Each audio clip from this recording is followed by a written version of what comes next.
이런 창작 활동하는 사람들에 대해서는 별도의 지원이 필요한 것 같아요. 우리가 물론 문재인 정부 때도 그렇고 저희가 문화예술문제 관련된 여러 가지 무슨 지원을 위한 정책도 많이 만들고 있는데 가령 우리 경기도는 그걸 좀 하고 있나요? 그러니까 문화예술인들 기본소득처럼 초기에 이제 최소한 해주시는 것 같고 소장님 어떠신가요? 주거 관련해 가지고.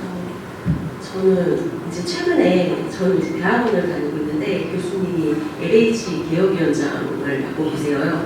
그러다 보니까 이제 정책에 대한 얘기를 이제 많이 하는데 최근에 이제 강력한 규제를 걸었고 집값이 내릴까 추이를 지켜봤는데 사실상 이게 집값이 떨어지지 않는 게 보면서 이미 어떤 돈이 너무 많다.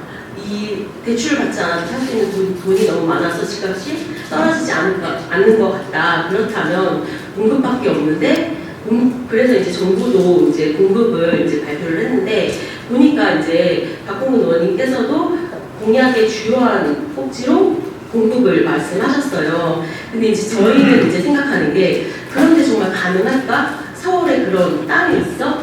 그리고 가격을 저렴하게 공급할 수 있을까? 그 지역 접근성을 좋을까? 이런 고민들이 있는 거죠. 청년들은 1,030만 가량 되다가 지금 930만까지 줄어들었지만 청년들은 서울로 계속 들어와요. 그리고 40, 50대에는 이제 집값 그래서 집을 장만하면서 서울 외곽으로 또는 경기도 일본으로 나가거나 또 교육 때문에 나가거나 그런 경우들이 많아요. 그러니까 인구수는 그만큼 줄어들면서 전체적으로는 이제 고령화되어 상황이에요. 그래서 어르신들, 노인 이 시민들이 이제 많이 사시는 거예요. 청년들은 이제 지방에서 유입이 되었다가 말씀하신 것처럼 뭘 좀 여기서 해보려고 하다가 또 자리 잡기 어려워서 다시 지방으로 가거나 이런 게 반복되는 상황이거든요. 1인 2인 가구가 그만큼 많이 늘어났기 때문에 주거 정책도 거기에 맞춰서 가야 되는 거예요. 그런데 서울과 중앙정부가 그걸 제대로 뒷받침하면 위에다가 하면 되지 않냐. 마치 청량리역 가보시면 거기에 백화점 들어섰잖아요. 그러면 그런 큰 철도부지 위에다가 데크 씌우고 밑으로 철도 다니하고 위에다가는 왜 그런 업무시설 플러스 주택 못 짓습니까? 그러니까 저는 상상력과 의지 문제인 거지 땅이 없는 것은 아니다. 더 큰 땅도 있어요. 내가 이런 얘기를 해도 되겠다. 서울대공원이 진짜 땅이 없습니다. 그건 일부는 서울 땅이 서울 경기 아니고 일부는 경기도 쪽인데 다 서울시 땅이에요. 서울대공원 저는 요즘도 물론 어린애들 데리고 가긴 합니다만 내나만큼 많이는 안 가요. 거기가. 그러니 저는 그것도 새로 개발하자는 거예요. 그 안에 동물원 제가 동물복지국회의원 대표입니다. 동물권을 정말 제가 중요하는 사람인데 그래서 제가 막 이번에 개식경금지법도 제가 통과시키고 막 동물보호법도 31년 만에 전국에다가 다 막 만들고 근데 요즘 저렇게 이제 우리 안에 있는 그런 사육장 안에 있는 동물 보는 거 옛날 우리가 진짜 동물 보기 어렸을 때나 그랬죠. 지금은 소위 요즘은 사파리처럼 많이 바뀌잖아요. 그걸 이제 생추얼이라고 얘기하지 않습니까? 많이 바뀌잖아요. 언젠가 저런 식으로 옛날 방식으로 이렇게 경험하는 방식으로 가보니까 차 타고 다니면서 그냥 볼 수 있게끔 자연스럽게 살아보고 있는 모습을 이렇게 가야지. 그러면 그 수백만 평의 서울대공원 언제까지 이렇게 될 건지 물어볼 수도 있지 않습니까? 또 있어요. 근데 하여튼 오늘 그 정도 얘기하고 최근에 조국 대표는 이제 서울공항까지 얘기하는데 그 국방부하고 미국까지 결부돼야 복잡한 땅인데 그래서 난 땅이 없어서 문제가 아니다. 의지의 문제다. 상상력의 빈곤의 문제다. 라고 생각을 하는 거예요.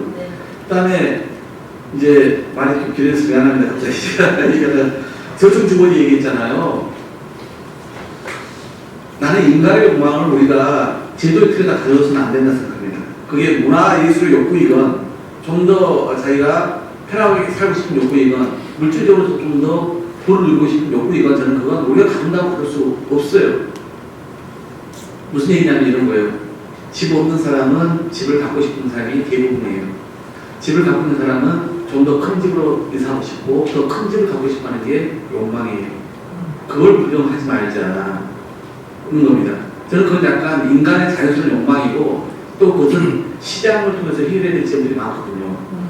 서울에 자가주택 보유율이 50%가 안 된다고 제가 말씀드렸는데 그러면 주택이 부족하고 2038년까지 공급이 필요하다고 중장기 계획에 나와 있습니다.